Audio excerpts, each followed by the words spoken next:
Welcome back to Joygasm, a video game and movie podcast. I am Russ. He is Steve. And our spidey senses are tingling in episode 254 today, December 18th, 2021. We're going to be getting right into our topic of the day, which is the Spider-Man No Way Home movie review. We should forewarn you that we will be going through many spoilers. So the spoiler alert has been administered. But before we begin, make sure you thwip that subscribe button. Maybe, I actually did it wrong. I went like this instead of like this. Here we go. That's the correct way. There we go. Yeah. Don't do the Star Trek. This is the hang loose. Yeah. Make sure you thwip and peace and quip that notification bell. That way you will not miss a single episode of Joygasm, which drops once a week, every week. Having said all that, Steve, I understand that I saw the film 2 days ago to a sold-out, packed theater. You saw it today to a sold-out, packed theater. What are your high-level thoughts, Steve? It was good, Russ. I did enjoy myself. Don't know where Disney's going to go next after this movie. Don't you mean the MCU, Steve? MCU, Sony, Disney, something along those lines, Russ. I don't know where they're going to go. But, I came into this thinking this is the way they have orchestrated this story is like on the edge of a knife. Like it could be like balancing along and be like, whoa, it could go topsy-turvy at any minute. And it walked a fine line there, Russ. It did indeed. It was really awesome seeing everybody on screen. And I thought mostly everybody had ample screen time, I thought. Yes. I thought Tom Holland really delivered the goods. And this is like one of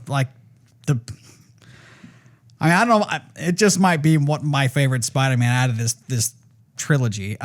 He really brought it home emotionally. Like he sold it. He really did. Well, Man. I feel as though they all did. There was like an emotional sincerity that was there. And no matter like what the situation was or what was happening or whatever, I bought into it. Yeah. I don't know how much Tom Holland has invested in this or what acting school he came from, but I'm watching and I'm like, I am right there with you, bro. Yeah. I am like, it's like I'm his friend, for crying out loud, and I'm there with him and I understand the pain that he is going through. That's how I felt. Like totally. that. Looking at the expressions on his face, I was choking up in a Spider-Man movie. Yeah. I am not going to lie. I was sitting there and my wife's looking at me like, she goes, oh, I'm like, did you watch the same thing I'm looking at here? She like hands me a tissue. I'm like, get out of here. Jeez. No, but it was pretty darn cool. There's a lot of fan service. I'm sure people could expect from watching the couple trailers that we've had. There's a lot that happens. There's a lot of people that you see. Right. I haven't watched the Andrew Garfield Spider-Man, but I'll tell you what, this movie did its job because I'm gonna go watch it now. Absolutely. Usually, I'll watch a movie and appreciate what it is, but to go back and maybe spend some money on previous movies that I wouldn't really watch or spend money on. It's doing its job. So, I'm telling you, like, this is, to bring everybody back to the theater from COVID and being in their house and going, spending money and spending time with, this is the kind of movie that's going to bring people back to the theater. This really set the bar. So I enjoyed it, but I'll pass it on to you, Russ. So what high-level thoughts do you have? Probably pretty similar to mine, but... Yes, it is very similar to yours. When I got out of the theater, I really made it a point I didn't want to spoil anything for anybody because I was able to immediately identify this is a special film. And for multiple reasons, but I simply texted, I don't know if you saw this, but Well, I didn't text. I went on social media and I just wrote on there about how I said, just got out of Spider-Man No Way Home. And I put ... You are all in for a treat. And I put the word treat in caps lock and just put a period after that. Because I feel like that kind of surmises like what I was feeling when I left the theater. I'm like, what a treat that was to go to this film and be subjected to that level of quality storytelling. And I think there was just so much there that first of all, the audience, I don't know about your audience, my audience was awesome. I mean, they responded at different times of the film or different points of the movie. I mean, there was lots of cheering and that sort of thing. It was just, that is such a bonus to me whenever I go see a film, to be able to be with a crowd that is clearly diehard fans of whatever it is that you're seeing. And this was definitely the case. Did you have the same kind of experience? Probably not so diehard of the crowd that you had. Yeah. I mean, my crowd, was definitely respectable. They were applauding at the end. Respectful, yeah. And I mean, every once in a while you hear a woo and go Spider-Man.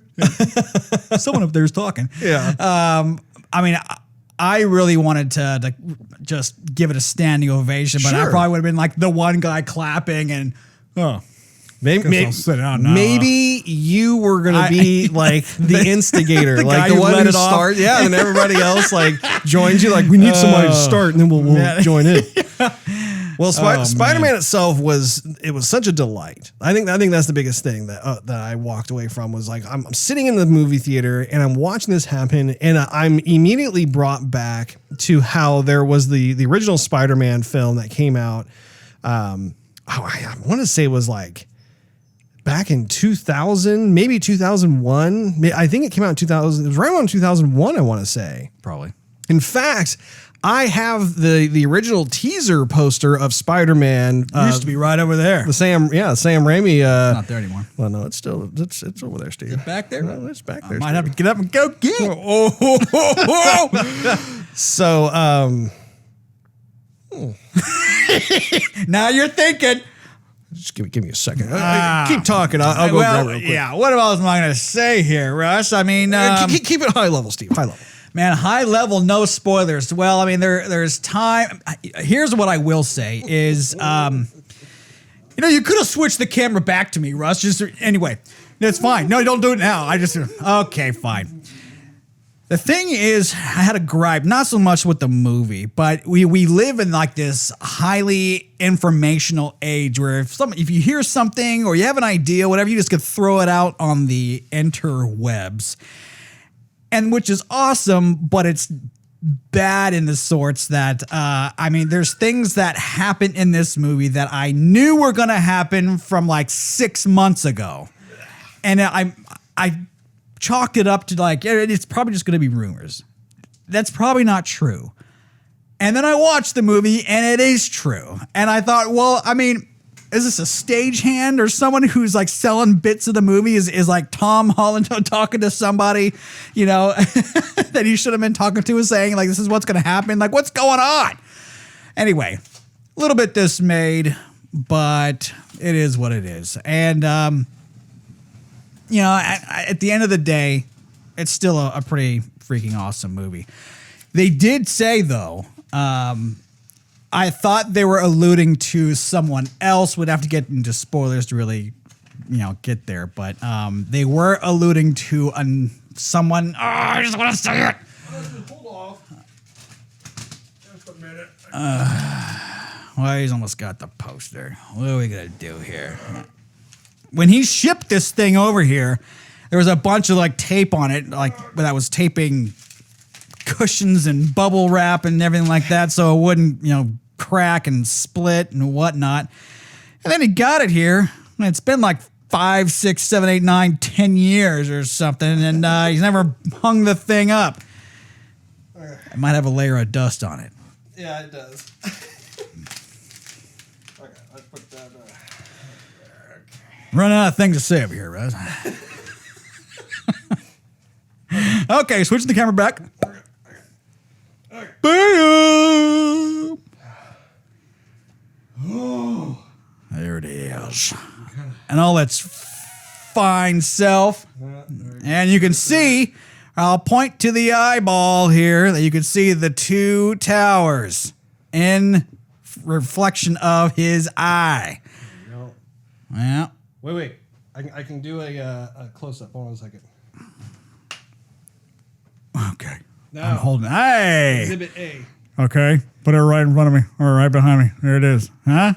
Not that hand. This hand. Right there. Two towers. So what was that? Like that was 2000, I think, wasn't it? 2001.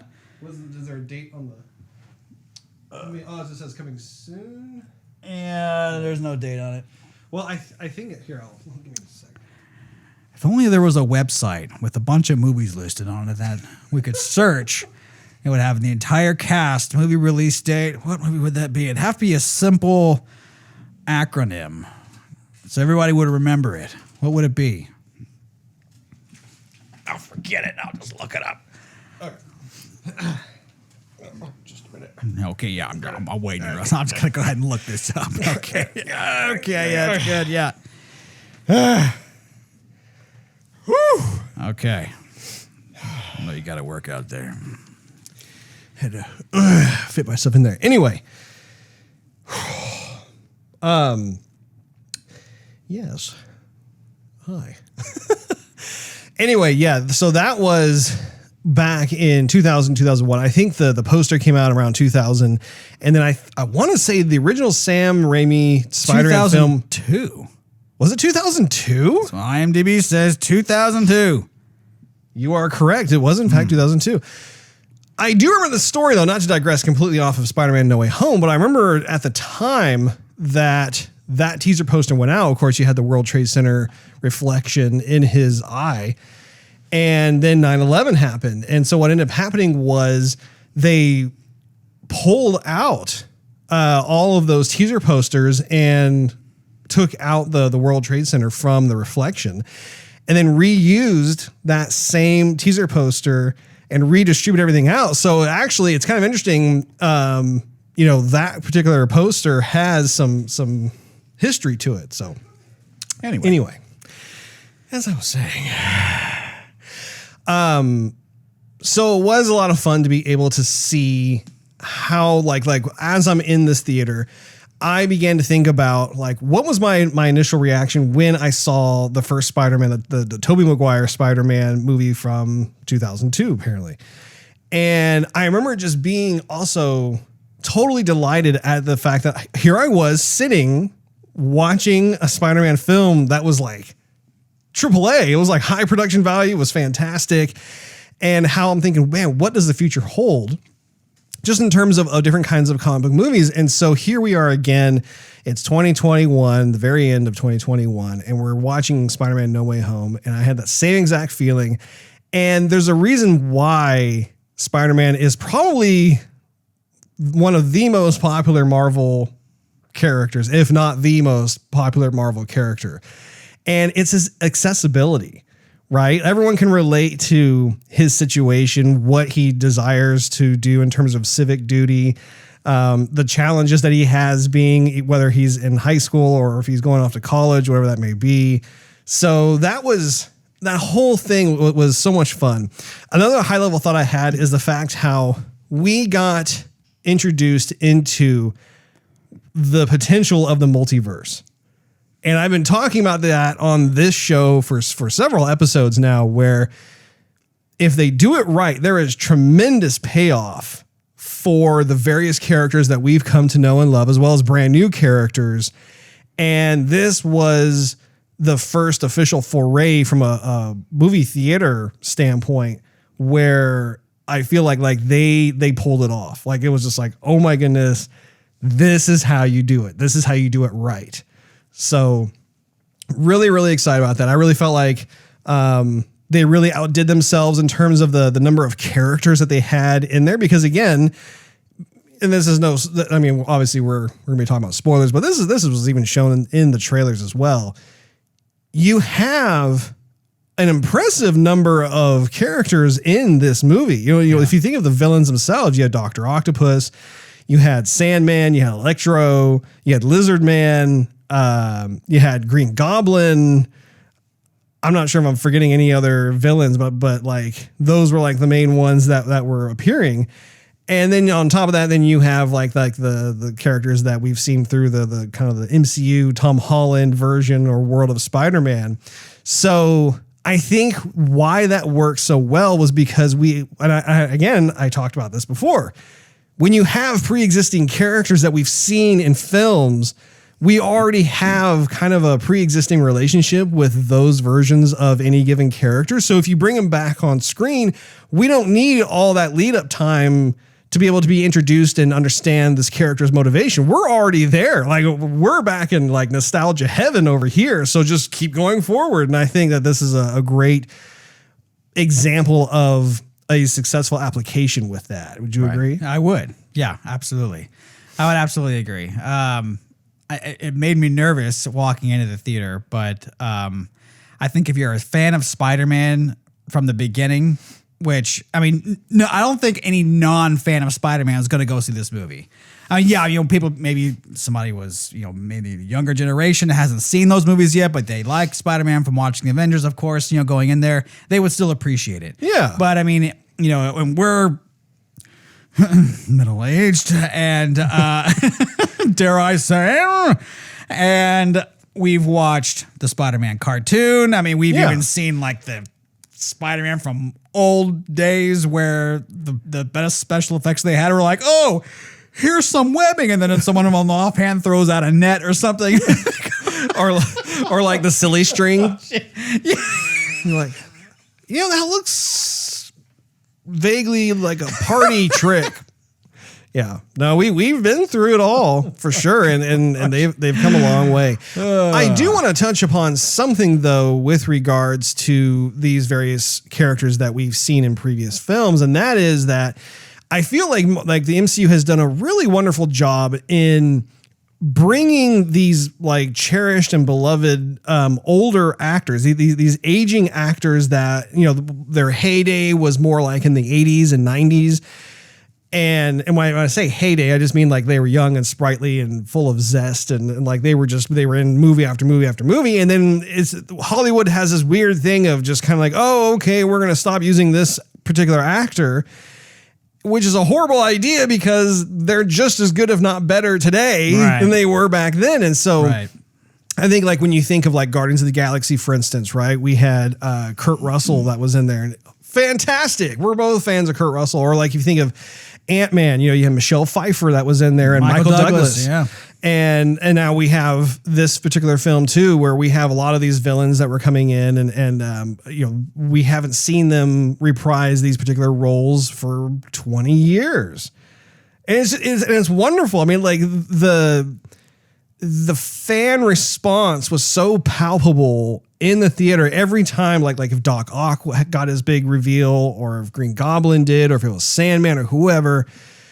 And you can tell that it's like, yeah, these actors are cherished and celebrated for their portrayal of these various characters. And it does not diminish as time goes on. In fact, I would argue it has the opposite effect, where they become more like a fine wine, you know, like you remember and have such these positive, memorable moments of being in the theater as, you know, younger people, and to see them again in those same roles, everybody just gets a huge kick out of it. Everybody loves it. I don't know of a single person where they go, oh yeah, I wish they used somebody else for that particular character role.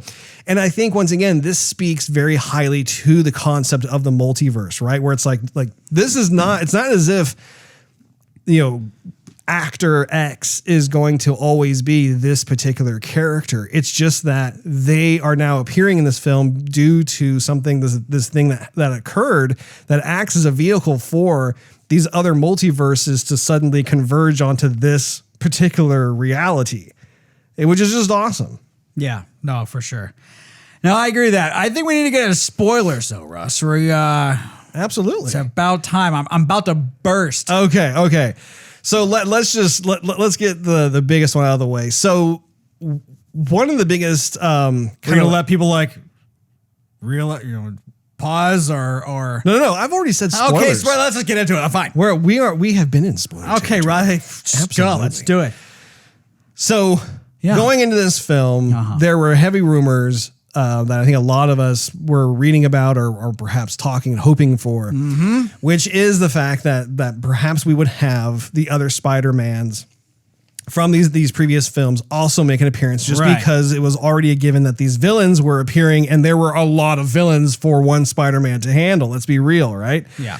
And it was tremendous what happened when that scene came about, and the story was perfectly written where like Peter Parker, Tom Holland's Peter Parker, was separated. He was completely devastated due to the death of his Aunt May. He needed his alone time. Meanwhile, his girlfriend and his best friend don't know where he is. They're getting really worried and wondering what's happening. And so in desperation, they try working with Doctor Strange's ring. And I could not think of like a better setup than for something like that, right? We're like, I mean, it was the craziest thing because he's doing it, and I'm kind of thinking like, oh, like, are we going to see a different Spider-Man or not, or what's happening?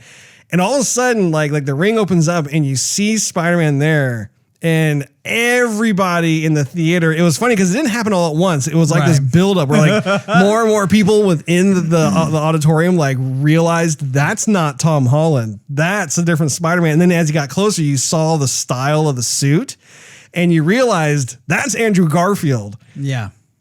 What a movie making magic moment that was, where, I mean, he comes through, and I'm here to tell you, the audience that I was with, their response was just as crazy as when Captain America picks up Thor's hammer. Yeah, jeez. It really was. I mean, like it was. I mean, it was so. It was like I was at a football game. It was that loud. Not only that, but then there was a second response because obviously, he's trying to find Tom Holland. Peter Parker does it, and then all of a sudden you see Tobey Maguire come through. And it's, once again, like the second cheer wasn't as loud as the first one because I think people were anticipating or expecting to see Tobey Maguire, but he still got a big cheer as well. And you could just feel the grins in the dark that were just all around you. We're sitting in the theater where it's like, this is fan service. This is precisely what we all want to see, is to have these three Spider-Mans in one movie. What a treat. So that was the article I was alluding to earlier when you were getting out the poster. But I saw that it had to, at least 6 months ago, if not a year ago, where the picture was Tom Holland shaking hands with, suited up and everything with like Tobey Maguire or Andrew Garfield. And I'm like, yeah, it's probably Photoshopped. Give me a break. But then when the trailer came out, I thought, it's just real. Yeah. And then watching the movie, I mean, it was getting kind of towards that middle half. I'm like, are they going to bring him out or are they not bringing him out? Like, what's going on here? And I made it a point not to go on IMDb to look at like who's the actor going to be in that. That's going to like ruin it. So I had to try really hard too to not. I mean, like I was already sold on seeing it. I'm a huge Spider-Man fan as it is. So I didn't need to like do any kind of sleuthing or anything like that. In fact, I was doing the opposite. I'm like, I don't want to know anything. Yeah. Actually, I thought while he, what's his face was Ned, thank you, was doing the portals. I thought just for a second, like they would introduce Miles Morales. Like they're gonna be like, let's do a third one. Let's just find out he's gonna be like, yeah, I was from the game. What's going on? Like I'm from another dimension, not even in the Hollywood, and of course they didn't do that. But Electro alluded something. Maybe a little bit. He's like, I thought you'd be poor. I thought you'd be, not a white guy. Well, he said something like. I can't remember exactly how he said it, but like it basically alluded to Miles Morales. Right. He was like, oh man, I wonder if there's a black Spider-Man out there somewhere. Exactly. Like that. And then even my audience laughed and clapped at that too, because they knew precisely who he was referring to. Yeah. I thought the Easter egg would be something of that sort too. I was expecting it. It didn't happen. Like, whatever. I have to say something. before any kind of surprise happened, really. Lawyer Murdoch, when they lawyered up, Okay. remember, because that they were arrested because they're being charged with all the crimes of people dying and stuff with the drones from Mysterio, and so they're like, we need a lawyer. Who are we gonna get? And they got Murdoch. I mean, hardly anyone in the theater was going nuts. I didn't want to yell because I didn't want to be the only one. No one did? Oh, there were people whispering oh, that's dude, Daredevil. Once again, football stand reaction in the theater I was in. Like everybody immediately, I mean, you heard all these guys go, everybody's clapping and stuff. Everybody immediately knew who that was. Oh, we were just yanking on each other, oh my God. And I read something that he was going to be in the movie, and I didn't know where, how big or how small of a role it would be. But then I see him on the big screen. I'm pulling out imaginary hair. Oh man, we were going we were losing our stuff. Well, you weren't the only ones, and I think that this is actually yet another example of why this film rocks, which is this is a great success story of how he started out in the TV show and how the fans absolutely loved his performance from the TV show. Good. And so Kevin Feige made it a point to make sure that he then became Daredevil for the films, which is that's fantastic. If you have somebody who, kudos to whoever the casting director is, but you find someone who is the perfect, name that character, right? Then there's absolutely no reason why that particular character should have to remain in, say, a TV show. If they're willing, they're interested, and they want to be able to fully embrace this character in all mediums, I say go for it. Well, a common villain between Spider-Man and Daredevil is Kingpin. Yeah, exactly. So it makes perfect sense they'd be in that same universe. Yeah, absolutely. Absolutely. That was nuts. Another thing that I think is also really worth mentioning is how when we had the Andrew Garfield and Tobey Maguire Spider-Mans coming in, they weren't acting or being treated like wallpaper, right? It wasn't like they came in and they got their big kind of reveal and then they just kind of hung out in the background. They were actually very intentionally intertwined with the plot as it moved forward. I don't know if you were paying attention to some of the nuances of that, but for instance, there's a scene where there's a number of scenes. One scene where Tobey Maguire is stretching his back, right? And Andrew Garfield is trying to pop his back and stuff. Right. If you recall in Spider-Man 2, he injures his back. And I think that's true. Right? Yeah, he totally injures his back. So it's a callback to that particular film. And then on top of that, I was reading about how Tobey Maguire himself actually hurt his back, not from the Spider-Man films, I don't think, but he injured himself and he's had back problems and stuff. So it was this two birds, one stone kind of thing where they just kind of put that in there.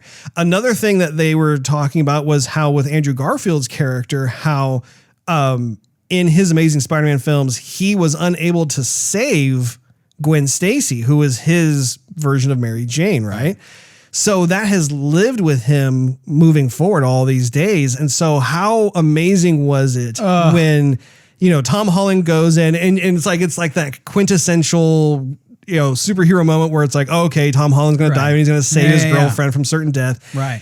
And he is thwarted.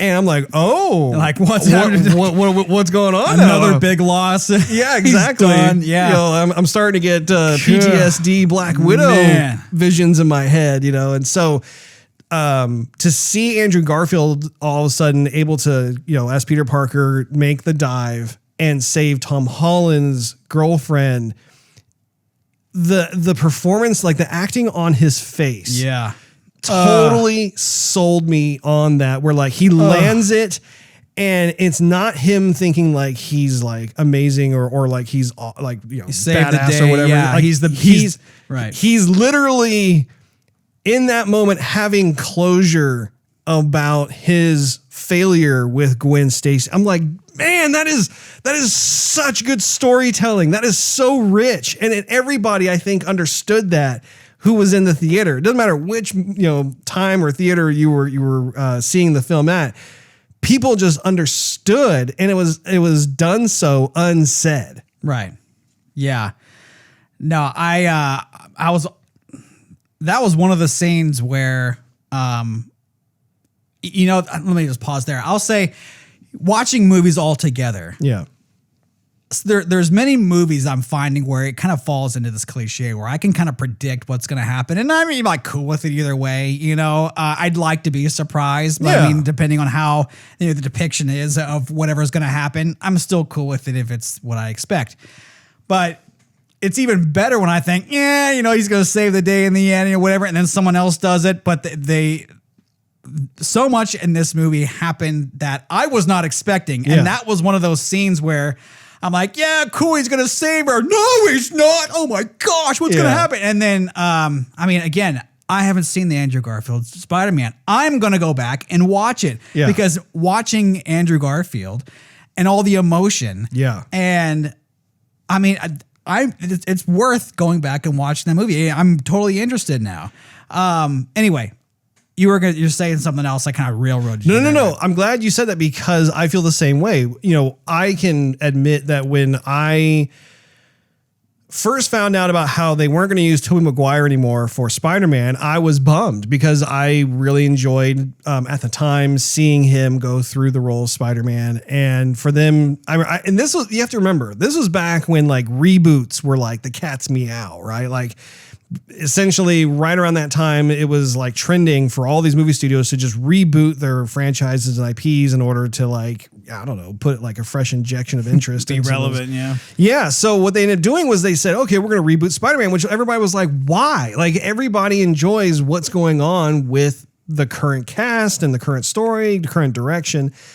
And so they made Amazing Spider-Man, and I ended up not going to those films because I didn't want it to taint like what I had bonded with regards to the original films. So I'm exactly with you in the sense that after seeing this film, I suddenly realized, wow, I've missed out. Right. Like I need to go back yesterday and take a look at the Andrew Garfield Amazing Spider-Mans because I really liked him as Peter Parker as well. And even the villains that he had to battle against, I found to be really fascinating. So there is quite a bit of that type of reaction that I have.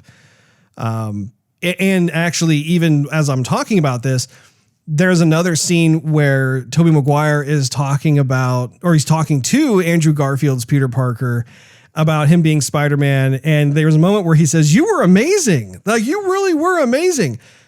Again, that's a double entendre because the films that Andrew Garfield was in was called The Amazing Spider-Man. And he, I don't know. I feel like it was this very like under the table, like, just like pat on the back, like, man, you were good. Like you were really good. Yeah. I hope you know that. I hope you understand that, which is cool because they're both in character. It's part of the script, but at the same time, it also applies to the fact that I do think the actor, Andrew, probably felt a lot of pressure and maybe felt like he didn't live up to expectations because there was that pressure. There was that reaction from fans like myself where like, we weren't very thrilled with the idea of changing all the cast and whatnot. And so he got kind of an unfair shake, which is interesting because I like him as an actor. Right. The Social Network is like one of my favorite movies that he's in. So yeah, no, I'm really glad that you said that. Yeah. And I liked how, all the Spider-Mans were like best friends instantly. Yes. Like they each shared like commonalities or common characteristics between the three of them, even though they were three different people. They all had the same interests. They all kind of had the same humor. They all had the same positive look out on being a hero. And they all had the same desire to want just to help. Right. I think that was the coolest thing was like you had these little nuanced differences because they are different people from their own universe, basically. Right.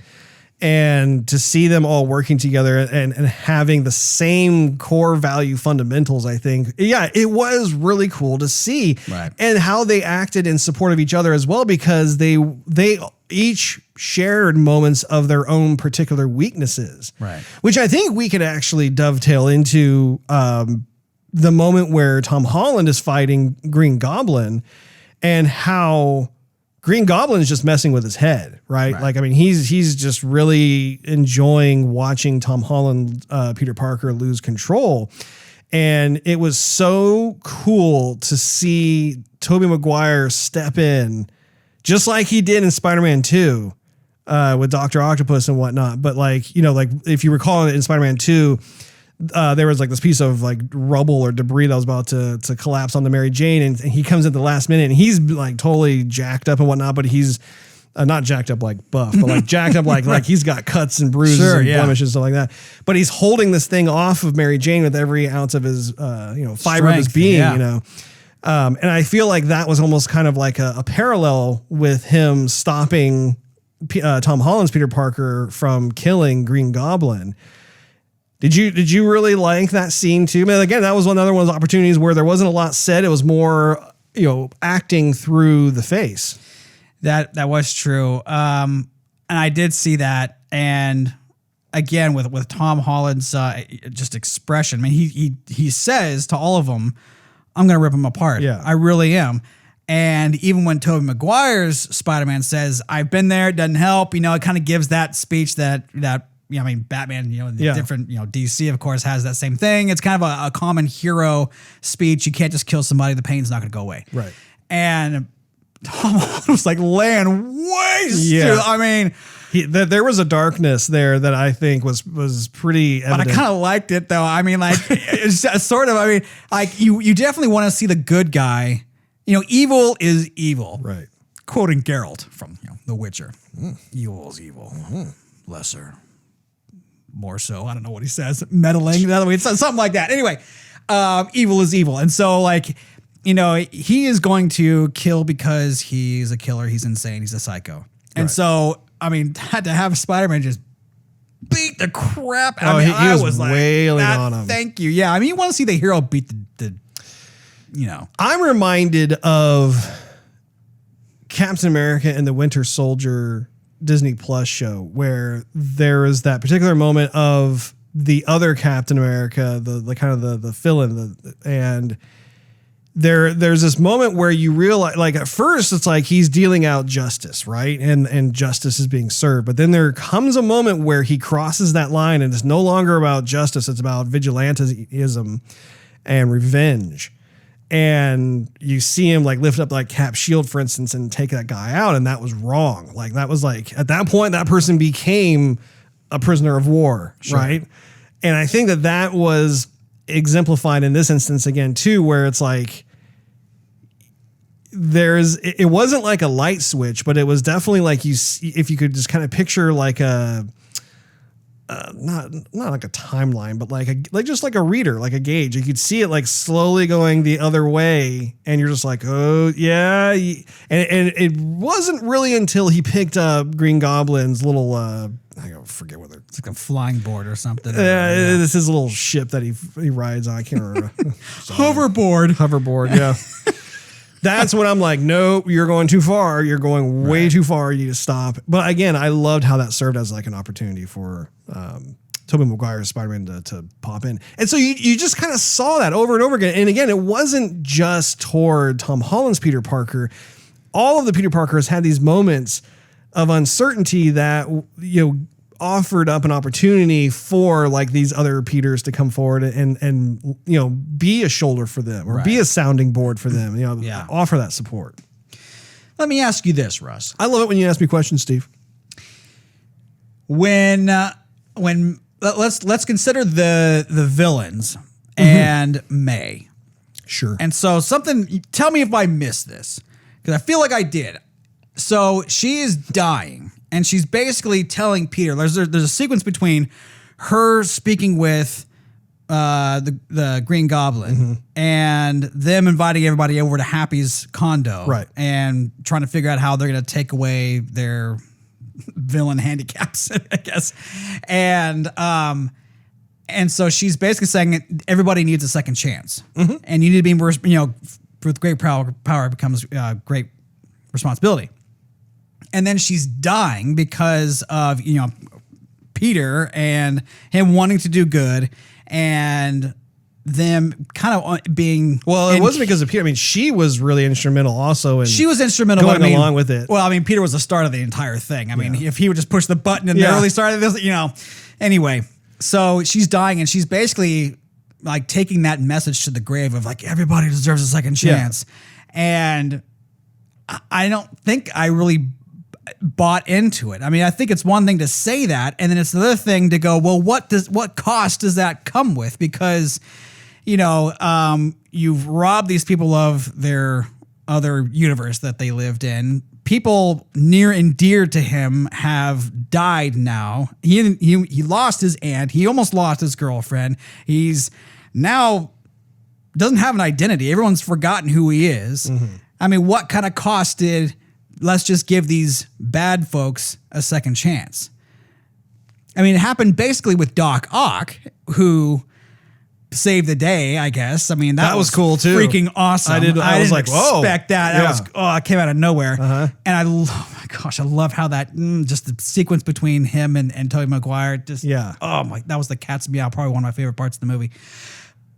I'm gonna go to the end. I digress. Anyway. So did I miss something there, or did I miss some other message that was like controversial to that, or? Well, I think Aunt May, of course, is her job and her passion in life was to be a good Samaritan. Right. She was she had her little setup where she was helping out the homeless and people who just need a helping hand, right? So she was of that mindset already, and I think the film also explored the idea of consequence in many different ways. And I think that was one of the fallouts of a particular consequence was you have Peter Parker who he really believes in mankind. He really, he believes in wanting to just see the good in people, even if they are in fact villains. And, that's kind of one of the almost double-edged swords where it's like it's a very wonderful thing for someone to view people as, but I think it also invites potential conflict and loss as a result of that. And so I think when it comes to what he was doing, I mean, we haven't even talked about with Doctor Strange and Peter Parker, but I do think that's where kind of that being a naive high schooler comes into play a bit, where like you want to try and do the right thing. You hear so-and-so, if they go back to their particular universe at this point in time, they're going to die. And you just want everybody to be like, live happy lives, that sort of thing. And unfortunately, the reality is that there just are bad people in the world. And that's a very harsh reality for Peter Parker to swallow. But at the same time, that's what makes him so endearing, right? Is if you read the comic books or if, you watch the films, you will see that he has so many different opportunities, once again, to like if he wanted to actually kill one of the villains that is obviously trying to harm him or kill him, that's where he holds the line, because that's what heroes do, right? It's like they want, I mean, Batman from DC does the exact same thing where like he has had so many different opportunities to actually end the lives of these different rogues, but he chooses not to because he wants to believe that they can eventually come to their senses and receive the treatment and help that they need and then be able to turn over a new leaf. And in some cases, there are stories that are told where that kind of happens temporarily with some of these, it's very interesting if you stop to look and examine the characters like in Spider-Man or in Batman, where you have these certain like parallels that these characters have, but then the hero decides to go this way, as opposed to the villains who decide that they're going to take this fork in the road and go the opposite way. Even though there are certain things that would arguably show the justification for doing either or, but there is definitely a right and a wrong when it comes to these kind of stories. I don't know if I'm answering the question that you're looking for or not. But I think, I guess indirectly you are, because I thought I had missed something, but I don't think I did, because I'm picking up what you're saying. But I guess how I was looking at it was, Spider-Man, our Spider-Man in today's age, has been through a lot with the Avengers. He's fought aliens, he's fought, Thanos. So he is not just some naive high schooler anymore. He is very mature.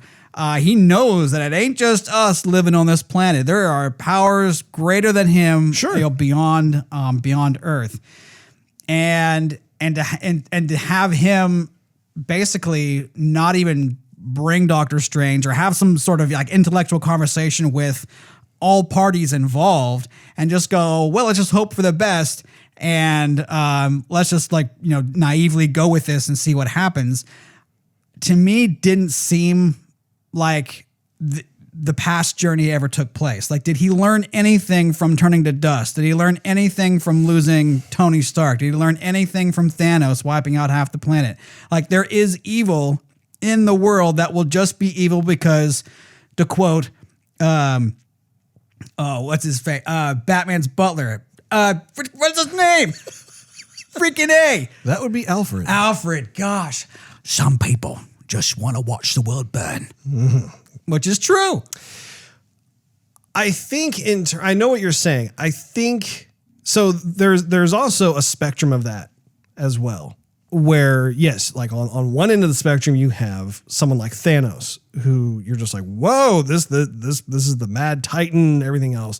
But then you have these other villains that are kind of existing on different parts of the spectrum that are not to that level. So on the one hand, he has, and the film actually does identify that to a certain extent, where like there are conversations between Doctor Strange and Peter Parker where Doctor Strange is saying, you've had experience as an Avenger with the Avengers on these cataclysmic type of adventures. And that has definitely made him much more experienced in terms of how to fight, how to survive, how to read a situation. But I also think too, once again, Peter Parker is a kid. I mean, every time like that is what's one of the unique aspects of his character archetype is that he is the young one. And especially given this new type of scenario where due to his desire to want everybody to forget that he exists and try and help his girlfriend and best friend out in terms of college, that sort of thing. Again, that's just that is the mindset of a high schooler, right? Is like they really can only see, like the big thing that they all think about when they're that age is college. College is like the big life altering thing, right? And especially, with him having experience, having the relationship with Doctor Strange to the point where he knows he can go to him and find out if he can cause a spell or whatever. He's at a very high level understanding of different things. And I would say he's at a high level of experience, right? So when you have this new kind of situation with the multiverse coming in, the multiverse was not in existence that's the wrong way of saying it. No one from the MCU storyline up until this point really knew about a multiverse, right? Like their whole thing was stopping Thanos and trying to get the stones and everything else. So like, I think that's where I don't have a problem with it, is that especially when you think about these villains that Tom Holland's Peter Parker has never come in contact with Dr. Octopus, Green Goblin, Sandman, Electro, Lizard Man. I mean, like if you think now he has come in contact and fought with Mysterio. Right. And who was the villain from the first? It was Vulture. Yeah. So those villains he knows. And I think also what throws a curveball into this whole thing is that even the villains don't know who he is. It's not like they see him, they go, Peter Parker. And I think that was one of the refreshing aspects of this particular film, is that not only did the hero not know who these characters were, but the villains didn't know who the hero was. It wasn't like they went to fisticuffs instantaneously. They look at him, they get up close, and they're just like, you're not Peter. Who are you? And so that, like, I thought that was also really cool too, how the villains were just as confused and like, I mean, again, most villains need some kind of twisted motivation to cause violence and attack and that sort of thing. And I loved how they showed that in this film, where like, I mean, there was a significant amount of the movie where they were just kind of trying to figure out what the heck is going on too. And then the Green Goblin, being who he is, really started to manipulate the situation and convince them to kind of resume where they left off in this new reality. Well, true. I mean, the Green Goblin, he's just insane. Yeah. I mean, he can't get the voice out of his head. Right. He's got to go. But like Electro just wanted power, and that was like his aphrodisiac of sorts. He's like, I'm just want to destroy stuff. I love feeling this way. I ain't gonna change. Well, what's interesting too about that is that he, if you recall, he mentioned in the film how being in Tom Holland's reality, somehow it gave him more power. Like he was feeling more of it as opposed to his home world or his home universe. Then you had the Lizard Man, who's also, crazy. He wants to change everybody into the lizards. Yeah, he's just off his rocker. I liked his voice, by the way. Yeah. And then you had Sandman. I'm trying to remember. He's from Spider-Man 3. Yes. And I'm trying to remember what... I know he was poor, and he was trying to provide for his family. Yeah. And... he kind of mistakenly became Sandman. It wasn't intentional. Right. He fell into something. I can't remember what it was, but like it messed with his molecular structure. Yeah, or something. Exactly. And he just doesn't want to be a monster, but because everybody reacts violently to him, he's kind of like the Hulk in that sense, where he just rages up and like tries to, have tanks and guns and stuff stop shooting at him, and he ends up hurting a bunch of people. But he just doesn't want to be a monster. And yeah, he's a bit of a neutral character. Yeah. But he's obviously not trusting. Yeah. And so that would have been an easy fix. Be like, look, I can put you back together. I can, there's a fix for you. And he would have been like, great, thanks. Send me home. Well, that's all. Okay. I'm out. Sign me up. Mm-hmm. And I thought that was a little bit loose too, because he didn't have a reason to team up with Electro and Green Goblin and Doc. He didn't have any of that motivation to do that. And he wasn't angry at anybody. He literally just wanted to go back home and see his daughter. Well, I think what you're talking about is part of what makes the Spider-Man villains so interesting and rich, is that not every villain is to a 10 in terms of being diabolical, for instance, right? And I think that speaks very highly to the way that these characters have been created and designed, is that you have different kind of motivations for different characters. And I think in terms of what you're talking about, the Green Goblin was able to convince Electro, for instance, to not get fixed, right? And the whole getting fixed thing is actually somewhat of a controversial theme, not only in the movie, but just if you think about you need to get fixed.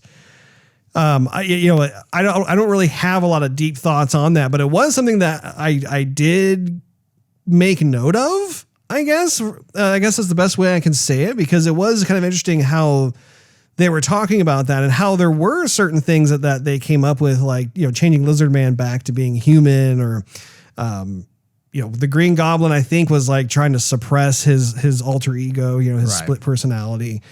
So there was quite a bit there, but I do think in terms of Sandman, for instance, I think he could see the writing on the wall, that especially when they blew up that fabricator or whatever it was that was instrumental in like healing or fixing all the villains and stuff. He's like, well, there's nothing for me here now. They can't do anything. And this is unraveling. This is not gonna, I think he's an opportunist in that regard. But he didn't have any reason to hurt Spider-Man, though. Like, he's not like, because he showed up there at the end and he grabs one of the Spider-Man, one of them, Spider-Man 1 or 2 or 3. He's like squeezing the life out of him, like he's gonna kill him. Like, why are you gonna kill him? You have literally no reason to. He didn't cause you this life for you. Even in Spider-Man 3, I forgot what happened in Spider-Man 3. Maybe one of them did, but anyhow, so there's 2 other Spider-Mans that didn't, and he is still on the side of the. Anyway, I don't know. I just thought that maybe he deserved a bit more screen time so that we would better understand him and his motives for just not going, sign me up. I don't want to be a villain. I don't want to hurt anybody. Anyway, I don't have to dwell on it, but that was just something that kind of registered with me. Interesting. Did you have any other? Well, okay. So I do want to talk about, like, one of the big things I was going to say. It just kind of popped in there. I want to talk about the combat scene between Spider-Man and Doctor Strange, because I thought that was really interesting. You have, Peter Parker, who he's a good kid, but he makes sometimes these rash decisions or bad decisions. And Doctor Strange is someone who is older, arguably wiser, has, you know, a much better understanding of like the intricacies of how the multiverse works. And even though he even said, you know, we know frighteningly little about the multiverse, but he knows enough where he's like, you know, you cannot mess with this stuff. But it was really fun to watch them battle and see like how they were able to outmaneuver each other and kind of see like, you know, how does Doctor Strange try and keep the kitty gloves on, because he doesn't want to kill, you know, Spider-Man. He doesn't want to like maim him or anything, but he needs that box back and everything else. So I thought that was really fun and interesting to see that play out. And I also really thought the dialogue was juicy in its own way. You know, like I enjoyed how Doctor Strange definitely had a limit to his patience, and how Peter Parker, he became pretty brazen, where he just got this one track mind of this is how we're going to, you know, solve this problem, instead of actually remaining respectful and allowing Doctor Strange to do his thing. And really, I mean, that's part of the storytelling in this film, is that there was a price to pay. That was the consequence for Tom Holland's Peter Parker to decide that he was going to take matters into his own hands. I mean, when he locked Doctor Strange, like took his ring, I was like, dude, not cool. That is not cool. And you're going to pay for that. Yeah. I towards the end, when everyone forgot who Spider-Man was, I thought, man, I don't know. I mean, that's kind of like you're signing your contract away with the Avengers, because how is anyone supposed to trust you if you can't work together? I mean, in a sense, like you said, he took matters in his own hands. He created the problem for himself, right? Brought Doctor Strange into it and made it worse, right? I mean, there's a scene where he says, I did a spell like worldwide and you couldn't make a phone call to the university. Are you serious? But again, that's a great example of what I was talking about just a little while ago, about how when you're a high school student and you're looking into like making that transition into college, that's literally like your line of thinking. And Doctor Strange was totally the parent. When he said that line, he was like, you mean to tell me that instead of trying that out before you came to me and everything? I mean, again, I love the relationship between the two. But that spell that he was going to make in the beginning, when Spider-Man goes up to him and says, hey, make a spell so that everyone forgets who I am. Yeah. The way Doctor Strange was like doing the whole spell was the spell that happened at the end. And so to me, the way I understood it was, had Peter Parker, our Peter Parker, not... Which one's ours? Because as far as I'm concerned, all three of them are ours. Had he not interfered with the spell, everybody would have forgotten who he was at the very beginning of the movie, including Doctor Strange and all the Avengers. I don't understand what you're... So at the end of the movie, yeah, when Doctor Strange is trying to like repair the rips in, you know, the time-space continuum or whatever, he was saying, how can we fix this? And he says, if you did the original spell and I didn't interfere and everybody forgot who I was, would that fix it? And he says, yes. And unless I forgot something, when Peter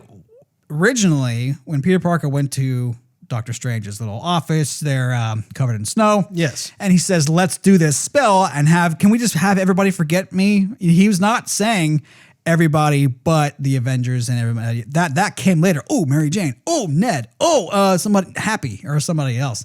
He was adding those people in, but Doctor Strange was going to make everybody, including the Avengers, forget Spider-Man from the very beginning. So if I'm understanding what you're saying correctly, so the first time that Doctor Strange was doing the spell, Peter Parker was obviously interfering. He kept running his mouth when he should have just kept his mouth shut. So that was interfering with Doctor Strange's ability to be able to focus on the spell, which he did for the first time. He never, well, maybe he did it. No, he did the spell before, but it's not an easy spell. The second time that he did it, Peter Parker didn't say a word and just let him do his thing. Right. So he was able to do the original spell itself of having everybody forget, as opposed to making all these little addendums. But the thing is, my thing is that the cost to Spider-Man at the end was everybody forgot who he was, including the people who he loved most. Right. But that also means like he's not an Avenger anymore because the Avengers don't know who he is. I mean, maybe they would know who Spider-Man is, but they wouldn't really know who Peter Parker is. I mean, Happy didn't know who he was at the end, and so no one knows. No one knows. So I don't know. I mean, that's to me that kind of didn't connect the dots because Doctor Strange would have known, he would have foreseen that going, are you sure you want us all to forget who you are? Do you know what we've been through together kind of thing? Oh, I think that he definitely had those thoughts going through his mind, but I also think too that he was seeing the sky break open with purple glowing characters I'm talking about like through. midway through the movie before like just him casting the spell in the beginning. He would have foreseen all this stuff kind of happening and not taken that one request of Peter just going, hey, I got a favor. Can you make everybody? He would have said, he would have made a much bigger deal out of it. Let's put it that way. I still don't quite, I'm not 100% understanding what you're saying, but I think the best way I can just add to it would be, given the dire circumstances of what was going on at the point in time at the end of the movie, Doctor Strange was doing everything he could to try and stop these rifts from opening up and having everyone who knows every Peter Parker from every multiverse come through. So he was worried. I mean, he was not able to actually stop those rifts. And when Peter Parker suggested, hey, can you redo the same spell, but just have everybody forget? I think then he realized, yes, I can do that without the addendums and have it work. And then moving forward from there, that's part of the great storytelling, because now it leaves us with this gigantic cliffhanger where it's like, okay, what does Spider-Man do now that he is truly on his own, right? I mean, he's got his own little apartment. He's going to get his own little job. There's just a metric ton that we're going to be able to enjoy going through this whole thing with him. And again, that's the magic of movie making, right? It's like you want to have those types of situations still be in play, because that's what brings us back to the theater. We're like, what happens next? You know, so I was totally fine with how all that came to be. What are your concluding thoughts and rating of the film, Steve? Well, I think, like I said in the beginning, I think this is my favorite Spider-Man of this trilogy. I have no idea where Disney's going to go with the next. It's almost like he can't be a part of it. Like Sony can continue making Spider-Mans, but it's almost like he can't be in with the Avengers or can't show up in those movies anymore or not for at least a long amount of time, because they're going to start over this reacquainting process. I did read something about how they have approved another trilogy with Mr. Tom Holland as Spider-Man. Well, that's incredible, Rose. Some might say it's amazing. I'm sure they were going to continue making Spider-Mans. But what I'm saying is, like, you know, he used to come in, like in the Iron Man movies, for example, like, you know, Captain America Civil War, for example, there was Spider-Man in that movie. He was in the like the final Avengers movie. And so, but everybody knows him as Peter Parker and Spider-Man, and now they don't. So it's almost like he's not going to appear with all of them for quite some time. You never know. I don't know. That's true. Where there's a will, there's a way, Steve. Well, there's money to be made. Decisions can also be made. I think in Kevin Feige we trust. Right. Hopefully. Oof. Continue, please. Anyhow, so I thought everybody had a great amount of screen time, an appropriate amount of screen time, except for Sandman, maybe. I thought the movie was written very well, with the exception of that's just the, you know, what we were discussing earlier with Peter Parker, the villains, kind of, you know, the decision with the spell and everything. I think it was a little bit too loosey-goosey, but that was just, you know, a minor criticism. I keep coming back to the expression and the acting ability on Andrew Garfield and Tobey Maguire and of course Tom Holland. They did an exceptional acting job with all the emotions, and there are many sequences in the movie that I have a hard time thinking, okay, well, this was my favorite scene. No, this was my favorite scene. Yeah. No, this was my favorite scene. Yeah. And so I applaud them for that, and applaud them for just surprising me constantly of, we're not going to be cliche. Yes, this will be the easy path. We're going to take the hard path, and I think they're going to reap the rewards. And I'm glad I saw it in the theater. By the way, we had 30 minutes of previews. Yes. My goodness. That is My wife timed it 30 minutes. way too many. But there's a lot of good previews coming out. They weren't all bad, Russ. I'm just going to say. But anyhow, so I would rate it, I'm going to say 4.5. 4.5 from Stevovich. Well, this film is definitely one of my favorite movies of the year. I think that there is a lot of different components that ultimately make this a special experience, to be frank. I really liked all the different decisions that they made throughout this movie. I think that there are a number of different places where it could have failed, but it didn't. And it's kind of to what you mentioned at the beginning of the show, which is that it was almost like they were straddling the edge of a knife, and they were very successful. I think this is going to pay off huge for them. I think that this really does provide massive buy-in for the whole concept of the multiverse. And if I'm a writer, like if I'm like an MCU writer, I'm chomping at the bit, because there are so many different possibilities that you can leverage with something like this. But I will caution all those folks at the MCU and just say, I want you to have fun with going down this path, but please don't abuse it. Like, use it in a way that's smart, and allow other kinds of different storytelling opportunities come in as companion pieces, if you will, to the idea of the multiverse. Because I just don't want to get so out of hand that it becomes hard to track. And I definitely don't want some kind of cheapened participation trophy antics going on. Have, as long as it makes sense, I'll just say it that way, then that's, by all means, go 110% on that thing. This film, though, there are so many different things that I could just gush about, but I love, at the end of the day, I absolutely love seeing the three Spider-Mans make their big appearance. I love seeing these celebrated villains that we've all watched throughout the previous Spider-Mans. And I think the main thing about it is I love how they were honored. Yeah. If you think about it, it wasn't like it was just kind of thrown in there for 5 minutes and then they're gone or whatever. No, they really wanted to make a conscious effort to honor these characters who acted as these pillars along the way of the overall kind of comic book movie timeline that we've all been reaping the rewards of over the last 20 plus years. And so I think that's a very special thing. And like what you said, the performances of the actors, the emotionality that we got to see was also extremely, my goodness, it drew you in a way that it just felt authentic. Right. You felt like you were, like what you said, like you were friends with these Peter Parkers, that you've known them for such a long time. So anyway, I can't say enough of this. I think that if you haven't seen the movie yet, you definitely need to go check it out. It is a fantastic film. 5 stars from me. I knew it. Mm-hmm. I knew it, Russ.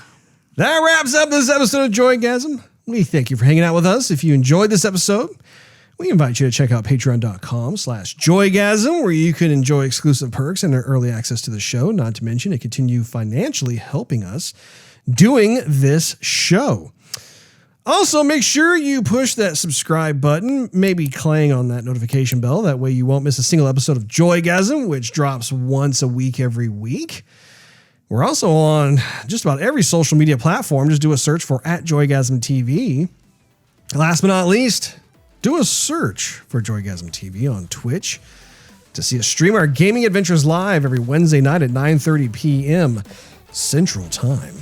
We both will wish you a very Merry Christmas, and we'll see you next time.